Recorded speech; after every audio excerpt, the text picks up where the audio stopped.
Welcome to JTV news. Lakshettipet పట్టణంలోని ప్రభుత్వ బాలికల పాఠశాల సైన్స్ టీచర్ తమను అనవసరంగా తిడుతుందని విద్యార్థులు తమ తల్లిదండ్రులకు చెప్పడంతో పాఠశాలకు చేరుకున్న పలువురు విద్యార్థుల తల్లిదండ్రులు టీచర్ హెచ్ఎంతో మాట్లాడారు. విద్య బుద్ధులు నేర్పించాల్సింది పోయి పరుష పదజాలంతో దూషించడం ఏమిటని ప్రశ్నించారు. తినడానికే వస్తున్నారా అంటూ విద్యార్థులకు అనడం సరికాదన్నారు. టీచర్ చెప్పే పాఠాలు సరిగా అర్థం కావడం లేదని ఇష్టరీతిగా తిడుతుందని విద్యార్థులు ఆరోపించారు. ఈ విషయంపై హెచ్ఎంను వివరణ కోరగా ఎఫ్ఏ పరీక్ష ఫలితాలను ఆన్లైన్లో పెట్టాల్సి ఉండడంగా విద్యార్థులు దీనికి సహకరించడం లేదన్నారు. ఇప్పటికే 2 సార్లు వాయిదా వేయాల్సి రావడంతో సదరు టీచరు విద్యార్థులను మందలించారని ఆమె పేర్కొన్నారు. ఇస్తే మేడం 2 డేస్ హాలిడేస్ ఉన్నాయి కదా, 2 డేస్ తర్వాత ఎగ్జామ్ పెట్టండి అన్నారట. అంటే 2 పీరియడ్స్ పిల్లల్ని నిలబెట్టి 2 పీరియడ్స్ నిలబెట్టి ఇష్టం వచ్చిన బూతి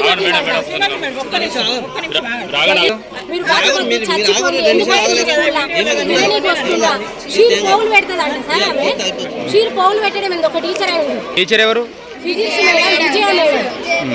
వేరే పాప బల్బాలు తెచ్చుకుంటే ఆమెను బెదిరించి కొట్టి మేడం తీసుకొని తిన్నదంట. వీళ్ళకేం బుద్ధి చెప్తుంది సార్? వీళ్ళకేం బుద్ధి చెప్తుంది? ఆ మేడం అసలు వద్దు. ఆ మేడం కనుక వస్తే మా పిల్లలు మీ స్కూల్కి పంపించాం, లేదంటే కలెక్టర్ దగ్గరకైనా పోవడానికి రెడీగా ఉన్నాం. కానీ ఆ మేడం మాత్రం మాకు అసలు వద్దు. మా పిల్లలకి కదా పిల్లలు కంప్లైంట్ చేసింది. ఆ పచ్చి బూతులు ఏంటండి చెప్పండి ఒకసారి. కమిటీలో ఉన్న మేడం అందుకే ఓపిక బట్టి 2 టైమ్స్ మళ్ళీ ఎలా సాల్వ్ చేస్తారు చెప్పండి. ఆమె ఎవరు మేడం చంపనికి? వీళ్ళకి పోగులు వేస్తారా?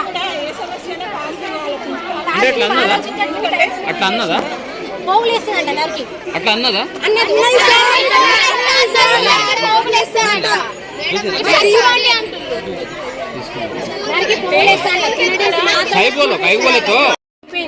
ఏమైందో మా అమ్మ నాన్నకు తెలియదు. ఎందుకంటే నన్ను టీచర్ నిలబెట్టింది అని చెప్తే మా అమ్మ నాన్న ఏమైనా క్లాస్లో ఏం జరిగిందో స్కూల్ పోనాను హాస్పిటల్ తీసుకో పెట్టాడు. మీకు మళ్ళీ నేను వచ్చి చూడదు. ఇంతమంది పిల్లల్ని 10th క్లాసులో నిలబెడితే దానికి పోగులు పోగులు పెడతారు.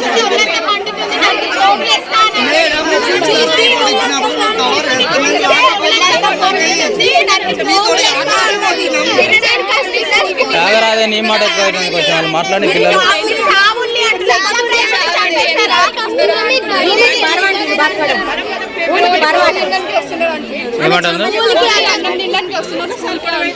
ఎవరు ఉంటారు? ఎప్పుడు ఇదే జీవితం.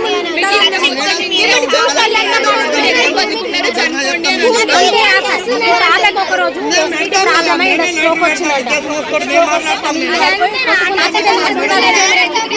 నాటకం అని లక్షపేట గవర్నమెంట్ హాస్పిటల్లో కట్టకపోతే మంచిగా